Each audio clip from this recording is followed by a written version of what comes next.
À la fin août, Daniel Deblangy a l'habitude de faire de la place dans sa remise. Il y stocke les sacs de granulés pour le poêle qui chauffe sa maison durant l'hiver. Donc là, Daniel, vous comptez vos sacs, vous êtes à combien là? Je suis à 15 sacs qui me restent. Et il vous faut combien d'habitude? Une centaine de sacs, grosso modo, pour faire ma saison de chauffage. Le souci, c'est que la hausse des coûts de l'énergie impacte directement la production de ces granulés. Aujourd'hui, il est quasiment impossible de s'en procurer et les prix flambent. Cet utilisateur a fait le choix de ce combustible il y a 3 ans pour faire des économies.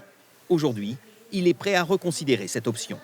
Je payais le sac 4 € et puis là, j'apprends qu'il est à 8 €, ça fait le double. Donc, je vais peut-être réfléchir à autre chose.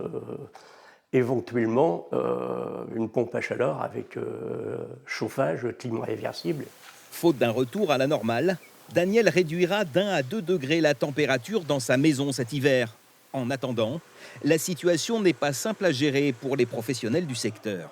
Il y a beaucoup de clients mécontents du coup, du fait qu'on leur ait vendu et installé des poêles à granulés. Et aujourd'hui, ils sont sans granulés, donc pour se chauffer cet hiver, ça va être compliqué pour eux. Compliqué aussi pour le gérant de cette société. En plus de 10 ans d'activité, il n'avait jamais connu une situation pareille. Depuis, il multiplie les pistes pour tenter de trouver des solutions. On attend des livraisons, mais c'est jamais garanti. On a appelé pas mal de pays, on a appelé l'Espagne, la Pologne, etc., la Belgique. On essaie de faire le tour aussi avec les revendeurs, les magasins spécialisés. Aujourd'hui, plus d'1 million de foyers se chauffent au granulé de bois en France. Ce mode de chauffage a même connu une année record en 2019, avec une augmentation du nombre d'installations de poêles de 106 %.